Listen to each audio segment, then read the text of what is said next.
एक गांव में एक बहुत ही बुजुर्ग संत रहते थे। लोग उनसे दूर दूर से अपनी सलाह मशवरे करने आते थे। एक दिन वहां पर गांव का एक बंदा उसके पास आया, संत जी महाराज के बोला कि संत जी, पता नहीं लोग मेरी बात को क्यों नहीं मानते। मैं सबसे ज़्यादा जानता हूँ तो और फिर भी लोग मेरी बातों को पसंद नहीं करते। पता नहीं क्या बात है, लोगों की क्या समझ में आ रहा है। तो संत बोले, कोई बात नहीं बेटा, 2 घड़े लाओ। तो युवक 2 घड़े लेकर आ गया और संत ने कहा कि एक घड़े में पानी भर लो। एक घड़े में पानी भर गया और एक में खाली रह गया। तो संत ने पहले खाली घड़े पर आवाज़ करी तो खाली घड़े में टैं टैं की आवाज़, टन टन की बोली और उस कमरे में शोर कर दिया। लेकिन जब संत ने भरे घड़े में आवाज़ मारी, ठक ठक करी, तो वहाँ पर बिल्कुल शांत समझ में थोड़ी सी ही आवाज़ आई। तो संत बोले कि बेटा, तुम्हें क्या आवाज़ हुई, क्या आभास हुआ इस चीज़ का। तो व्यक्ति बोला कि संत जी, जो खाली घड़ा है वह बिल्कुल भी ज़्यादा आवाज़ कर रहा है और जिस घड़े में पानी है उसमें आवाज़ बिल्कुल ही कम है। तो संत ने कहा, इंसान भी कुछ ऐसा ही है। जो बुराई तुम दूसरों में ढूंढते हो, तुम दूसरों को भला बुरा कहते हो, ये देख लो कि खाली जो घड़ा होता है उसमें आवाज़ ज़्यादा होती है। जिस व्यक्ति में ज्ञान का भंडार होता है वह दूसरों को दिखाता नहीं है कि मेरे अंदर ये है, ये है, ये है। और जिस बंदे में ज्ञान होता है वह बिल्कुल शांत रहता है, वह पहले दूसरों की बात को ध्यान से समझता है। जिसमें ज्ञान कम होता है वह अपनी तारीफ कर दूसरों को नीचा दिखाने में ज़्यादा काम करता है, व्यस्त रहता है। और जो सचमुच में ज्ञानी है उन्हें अपनी महानता दिखाने की कोई ज़रूरत नहीं है। संसार उनको जानता है कि उसमें कितना ज्ञान है।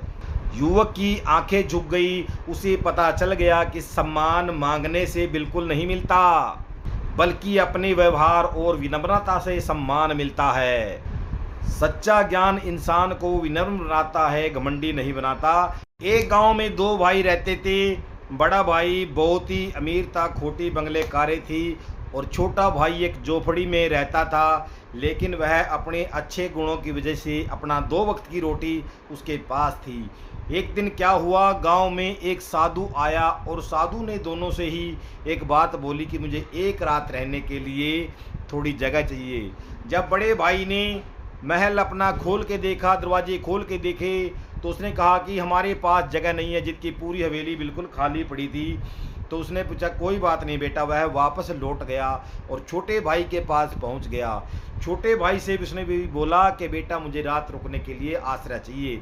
छोटे भाई ने कहा कि मेरे घर जगह कम है लेकिन मेरा दिल छोटा नहीं है।